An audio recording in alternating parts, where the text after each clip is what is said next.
I told you guys when this trailer came out, I just said it looked awful. And guess what? The movie was awful. Ladies and gentlemen, today I am reviewing It Chapter 2.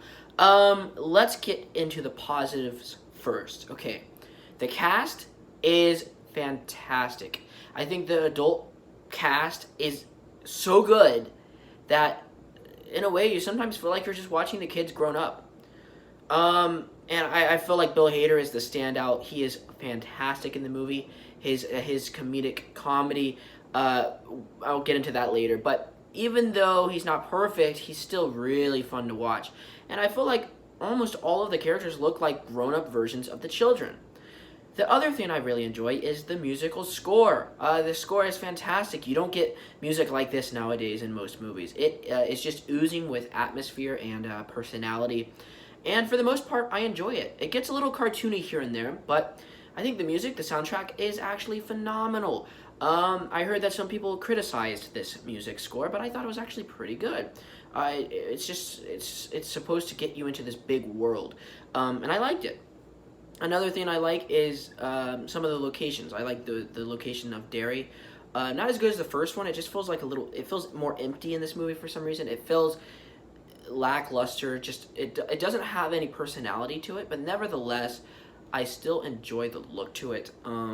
So yeah, I think the makeup of Bill Skarsgård, I think it's phenomenal. You don't even know that's him under there. Pennywise looks great in the movie when he's not a CGI character, but when he's a character in makeup, he looks amazing.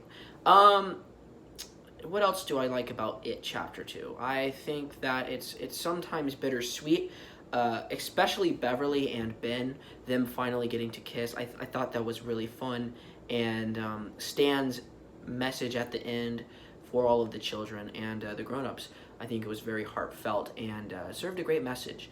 Now, let's get into the bads. I hated It Chapter 2. I just wanted to punch a hole in the screen.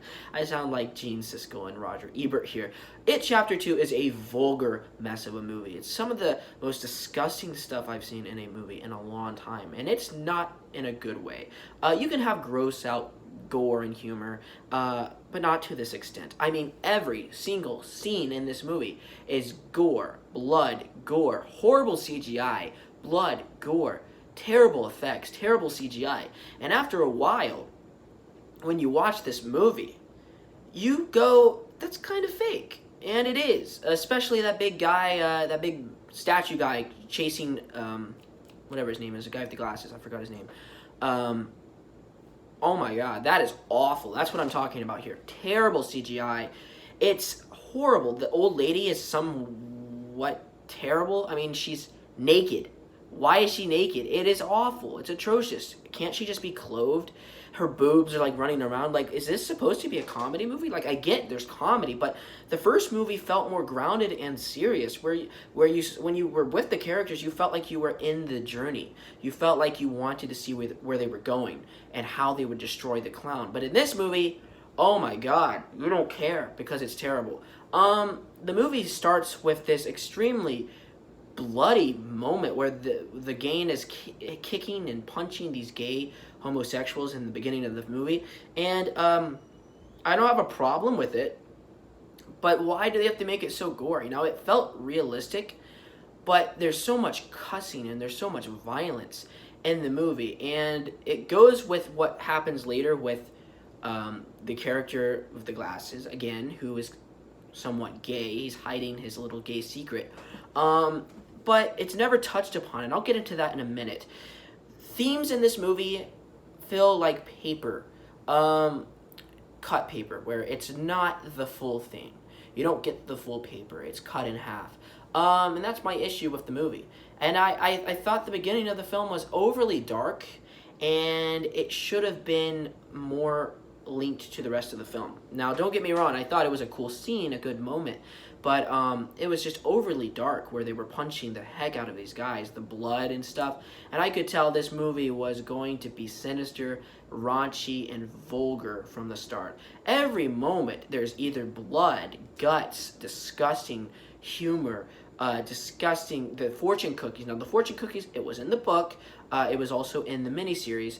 But, I mean, they went overboard in this. I mean, there was, like, an eye with, like, stuff coming out of him and stuff. There's, like, this baby face, like, stuck to this creature. Like, it doesn't work. The cast is so wasted. They feel like caricatures of the children. They never have a time to shine. The adult cast, like I said before, they are fantastic portraying the children grown up, but like I said, they never feel like grown-ups. They feel like they're caricatures of the original cast.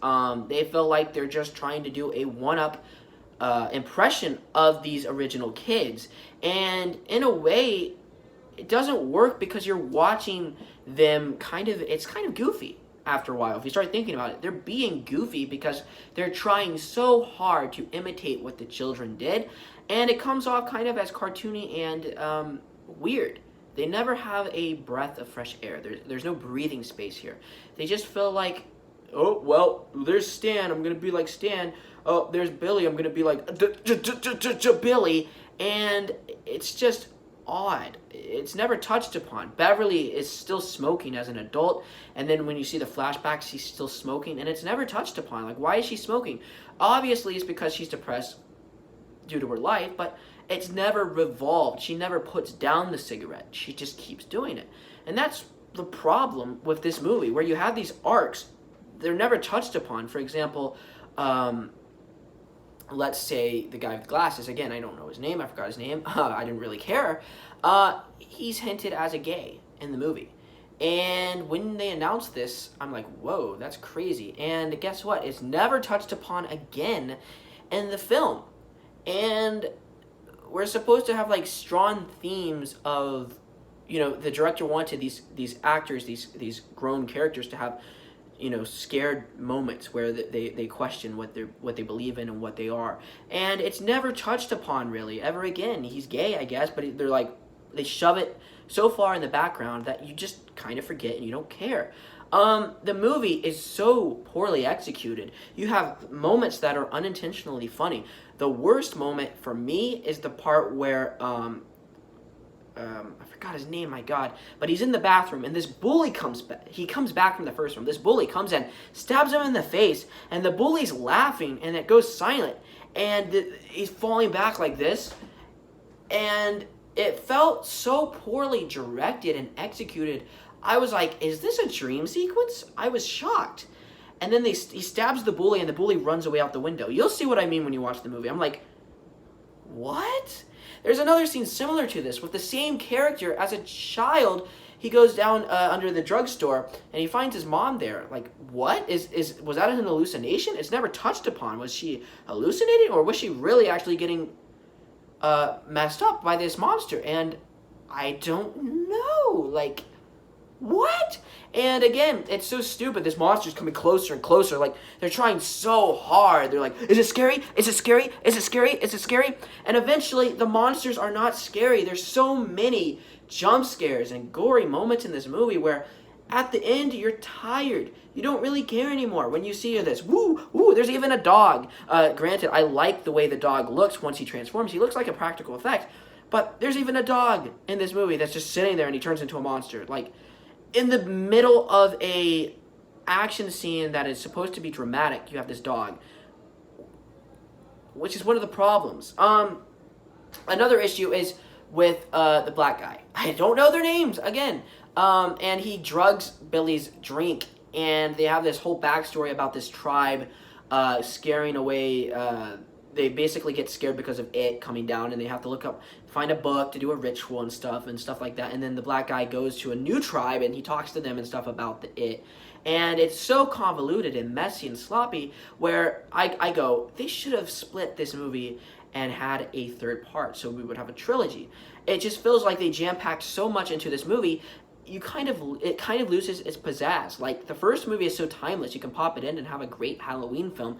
This film, on the other hand, you just have to sit there and go, oh, we have to get through all of this boring context and all of this talking and stuff, and it's bad, okay? It's really bad, and all of that stuff, all of the them talking about just, yeah. Another issue, I have with the film is them remembering their past. We have to go through all of this again. Them remembering their past. When I felt like it would have been so much better if they just all remembered in the one scene. One scene. It would have been so awesome if they just all remembered. But no, they go on their adventures. They go different places. Each and every one of them goes different places, and they're long, drawn-out scenes, too. And it really boggles down the plot because you just don't feel like these characters are going to die because you know they're going to make it until the end of the film. Because this movie already feels like a slapstick comedy. It feels like they're just trying to shove jokes in your face. Like, you never feel any tensions in the film. And I hate... as much as I liked the kids in the first movie, I hated the flashbacks. It felt like they just brought down the film. Like, it should have been strictly about the adult cast because the flashbacks felt goofy as heck, and we didn't need to see it. We didn't really need to see these scenes. I mean, they were cute and all, but where's the tension? We didn't really get to know much about the characters in the flashbacks. It would have been interesting if we knew some interesting things about the characters. Or, you know, if there was a plot that we didn't find out about, and then they put it in the flashback, that would have been interesting. Now, I think they did that once, but the rest of the flashbacks are so pointless because you know these characters don't die as children. They survive as children, so it's a bit pointless watching them go through these little goofy moments as children, where I get it has a message, a theme, where they need to keep their innocence, but it's so rushed and poorly executed that you just want them to get back to the adults. It feels like you've seen it before. It feels like you've seen this before. So another issue is Pennywise. He feels so underused in this movie. He feels underutilized, like he's just there. There's moments in this film where he goes after this girl under the bleachers, and you know she's going to die. She's not going to survive. So this scene is entirely pointless now, but if this was in the first film, you would actually think a bit. Maybe she's going to survive because you don't know all about its powers yet. Pennywise's powers, as an audience member, you're just getting to realize what he's capable of. In this film, we know what he's capable of, so this entire scene could have been cut out. Sure, it was another moment, a dark moment, but it just ruins the tension because you know she's going to die. So I was like, she's a red shirt. I called it. Oh, let's just get on with the scene. And it kept dragging on. She talked to him, and it reminded me of the Georgie scene from the first film. Like, they're trying to recapture that magical moment from the first movie. But what made it so shocking in the first film was you didn't know Pennywise was going to cut his arm off like that and drag him into the sewer. In this movie, you guess it. So yeah, there's another awful scene with Georgie and Billy, and then grown-up Billy's talking to young Billy, and young Billy's like, "You're gonna do it," and then he shoots him in the head. Like, it's so poorly directed. I can see what they were trying to go for. It's awful. The plot, you go from one point, ooh, it's so cartoony. Another point, oh, it's serious. Gore, blood, cartoons. Gore, blood, cartoons. Funny, comedy. Ooh, laugh. It's so bloody, it's so gory, and it's gross gore as well. Another horrible scene, a horrible plot point is the bully returning. You know, the bully who wants to seek vengeance, who's been working with it. Well, tough luck. He's actually just a guy in the background who's just having some sort of, like, hunger, some thirst to kill these grown-ups for some reason. He has just a thirst to do it. And he comes in, and he's like a cartoon in this movie. He's like, ha ha ha, ooh, and he tries to stab them and stuff, and eventually he dies too early. He doesn't really even speak to it. It would have been interesting to actually get to see his motivations, to actually continue his plot from the first film of him being this bully and have him develop and grow as a character. But no, he's just this mentally crazy man. And it looked like there was going to be a car chase. Him and his zombified friend got in the car. And I was like, oh my god, they're going to chase Richie. And finally I know his name, the guy with the glasses, Richie. I thought they were going to have a massive car chase. Richie against the grown-up bully. And no, Richie just goes to the church, and that's that. Like, the car scene is so pointless as it drives off after Richie. Like, you think, you're led to believe that the car is going after Richie and it's going to hit him or something, but no. It's just there, I guess.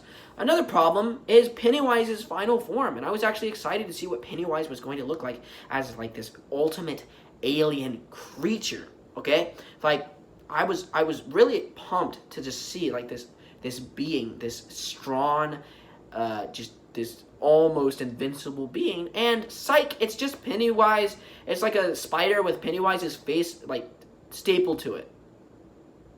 Wow. Wow.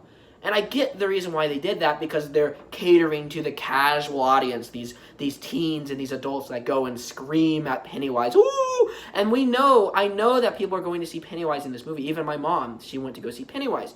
So I feel like they kept his face on the spider just to keep the Pennywise spirit going. I felt like they didn't really want to detract from the rest of it. They wanted to keep his facade and just make him resonate with the audience that they've grown to hate. I mean, they've grown to hate him, so they kept him with the spider. But it got so bad. He turned into this baby at the end where his face like crushes. It felt like something out of like The Grinch. I love The Grinch movie. Ron Howard, it's a guilty pleasure of mine, but it felt like something out of Dr. Seuss or a cartoon where his face like shrinks. And they pull his heart out, and they, of course, show his heart, and it's all graphic and stuff. Like, I love blood and gore. I'm a strong lover of blood and gore. Like, I love that stuff. But it is so disgusting. There's throwing up in, like, the entire movie. And just the entire film, like, it feels like a mess. Like, the first one wasn't the greatest movie, but it was fun. And, like, it got in the 80s on Rotten Tomatoes. It made, like, an 86 or something. This movie got, like, a 66. And it is so bad because it takes your characters and the characters are caricatures of their children's selves, and they're not really developed properly, where you just feel like they're kind of like cookie cutter. They're just cutouts, and you have a little plot point, but it's never really resolved. Only a couple characters get resolved in this movie. And it's disappointing. Pennywise is just there, and then you have an overlong action scene at the end. The CGI is awful. It's probably some of the worst CGI I've ever seen. It makes the film look completely cartoony. And the movie is just horrible. I hated Pennywise's backstory, how he was this alien, and I don't have a problem with him being an alien, but I hated what they did, how they just showed him coming down like a meteor, and they had this ancient tribe, and they looked like alien beings and stuff, and I was like, this is so corny. Mike, I think that's his name or something, drugging his friend's drink, and I know what he was trying to do, but it felt so weird and out of place. Like, this movie just feels weird, and avoid it at all costs. Watch the first film or read the book. It Chapter 2 is a massive failure, and I'm going to give this movie a D+. I really did not like this movie. I disliked the cussing. The cussing was so bad. I mean, it like took up the entire movie. And I'm not totally against cussing in films and stuff. Like, I'm just kind of casual on it. But this movie has so much vulgarness to it, I just could not take it. Like, I enjoyed the adult cast, I enjoyed the makeup, I enjoyed the score, but the rest of the movie was awful, and the Derry has such just an abandoned look to it. It just feels like there's nobody living there, and I guess that's what they were trying to go for, an apocalyptic setting, but there were people living there. Does that make any sense? Like, there were actually people living there, and it felt like it was just so shallow and lifeless. And yeah, that's It Chapter 2 for you. A D+. What did you think of It Chapter 2? I apologize for this long review. I just wanted to rant on this movie. I saw it last night with my family. What did you think of the movie? Leave a like, comment down below, subscribe, whatever the heck you want to do, and goodbye. Bye, everyone!